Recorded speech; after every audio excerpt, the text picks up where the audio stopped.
సింగం అనే వెరైటీ చూశారు, తర్వాత వజ్ర రేవతి అనే వెరైటీ కూడా పుల్లడుగుంట ఒట్టిచెరుకూరు మండలం అక్కడ కూడా చూశారు. ఇప్పుడు ఇంకో చోట ఉంది, ఇది ఎలాగుందో చూద్దామని చెప్పి ఈరోజు ఇక్కడికి వచ్చారు. గారపాడు ఒట్టిచెరుకూరు మండలం.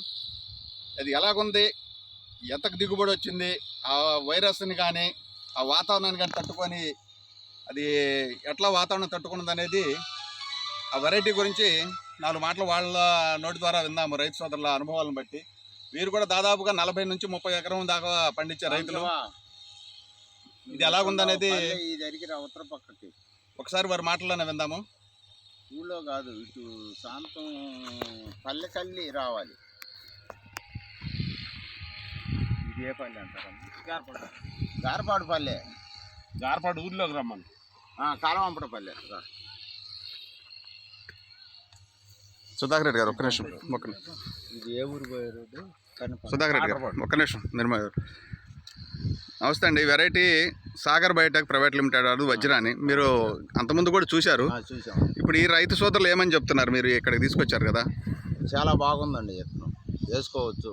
ఒకవేళ నేలలో గుచ్చుకొని ఉన్నా కానీ తాలుకాయ కావట్లేదండి. తాలుకాయ అసలు లేదు. ఇంత మట్టికి ఒక తడి నీళ్ళు కూడా పెట్టలేదండి. 15 క్వింటాల కాడికి కాసింది వజ్రా అనే విత్తనం. చాలా బాగుందండి, వేసుకోవచ్చు రైతులు. మీకు ఎలా ఉంది సార్? బాగానే ఉంది. మీరు మందపాడు నుంచి వచ్చారు.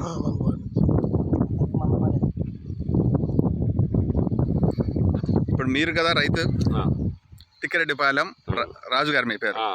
మీకు ఎలాగుందండి ఈ వెరైటీ? సార్ బాగా ఉంది. కాటరపాడు రోడ్డు రా, ఇక్కడ బైకులు ఉంటాయి చూడు, 5-6 బైకులు.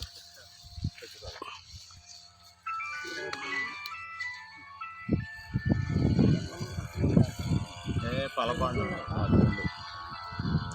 ఇప్పుడు ఇక్కడ వాతావరణం నల్లరేగడి కదండి, ఈ నల్లరేగడి నేలకి ఎలా ఉంది? ఇది చాలా బాగుందండి. అంటే కాయ నేలలో గుచ్చుకొని ఉంది. గుచ్చుకున్నా కానీ తాలుకాయ కాదండి. విత్తనం వెరైటీ అట్లాంటిది చాలా బాగుంది. పెట్టాలి.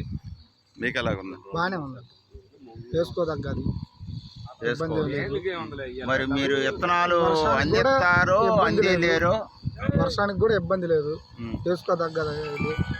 ఇబ్బంది లేదు. ఎకరానికి 15 పైనే కాసింది. 16-17 దాకా అనుకుంటున్నాం మేము. మా మనసులో 15 కూడా తగ్గదు. చెట్లు